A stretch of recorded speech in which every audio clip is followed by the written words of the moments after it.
Hey guys, so one of my favorite things is planning. I'm a planner. I have a plan for every day. I keep notes for every day, things I need to do. I love planning. So every year in December, I get really excited when it's time to plan the next year. I always get a new notebook. I get a really cute one this year. And I fill it with all kinds of stuff. Now, I'm not always real good at following through, but I like knowing that I have the next year figured out on paper. It may not come to fruition, but I can kind of see it, and it gets me excited about the next year. So in December, I always do this, and this year I have it done, and I have in here things like, well, I have a calendar. I have finances. Seriously, finances is my favorite thing to plan for and I plan a budget for the entire year. There's it has to be tweaked throughout the year, but I love knowing that I kind of have an idea where our finances need to go. I have a file for vehicle maintenance. I have one for gardening, what I'm going to plant, how much I'm going to harvest, the pantry, the home, the livestock, for traveling, for our chapter 4, and a journaling section. So that's my planner for the next year, and I'm really excited about it. But the reason I really wanted to do this video is to just take a minute and talk to you about, I guess, our checks and balances and where we are on our homestead. So many years ago, when we started homesteading, we actually went into farming with another family, and we were dairy farming. And we learned a lot in that season of our life. Our girls were little. We rented an 850-acre farm, and we learned real fast the difference in farming and homesteading.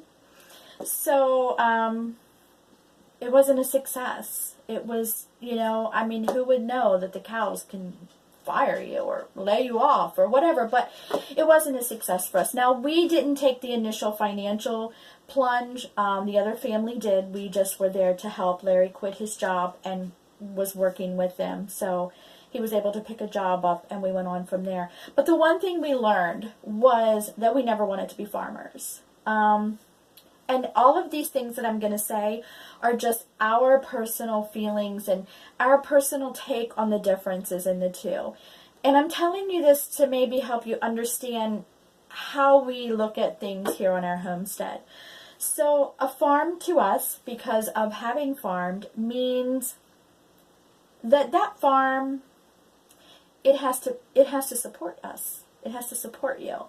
The checks and balances are very much different than a homestead. So for us, a farm meant it had to take care of all the bills. A homestead to us is quite different. A homestead, we look at and say it has to pay for itself. It doesn't have to pay to take care of us. It provides for us, but it has to pay for itself only. So it doesn't have to pay the taxes. It doesn't have to put gas in my car. It doesn't have to pay my cell phone bill or my car insurance. It doesn't have to pay all those living expenses that a farm has to pay. It has to simply pay for itself. So what we do is, starting January 1st every year, we start tracking the expenses on the farm. Now, we don't expect the homestead, we don't expect the homestead to pay for our labor either. We don't calculate our labor into it. I spend maybe an hour a day, hour and a half max, in the labor on our homestead. So it doesn't have to pay. We don't need it to pay for our labor.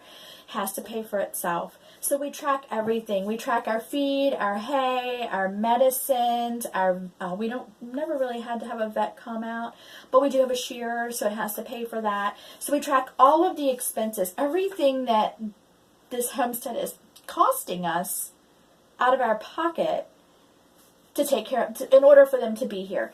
And then at the end of the year, we look at everything that cost us that money, and we say, well, as far as livestock, and we say, what is its net value? What is the value of that animal to me? So for instance, chickens, an average of, let's just say, an egg a day. is 365 eggs from one chicken. That's X amount a dozen at this much money. That's a net value to us. That's income to us that they gave back. They supplied for what we gave to them.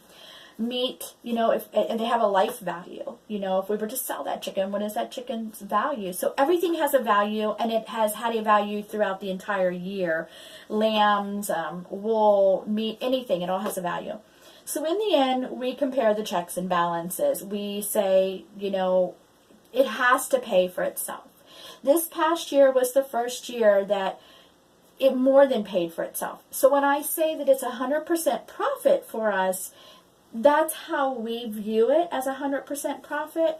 It's not a profit in that the lumberjack can come home and pay all, and these animals are going to pay all of our bills and we're going to survive. We've done that, and we know we're not going to do that again. We look forward to retirement. We're planning for retirement. You know, we're preparing for it so that he can be home.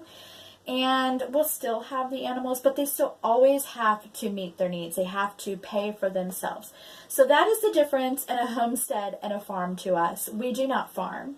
We homestead, and we happily do so.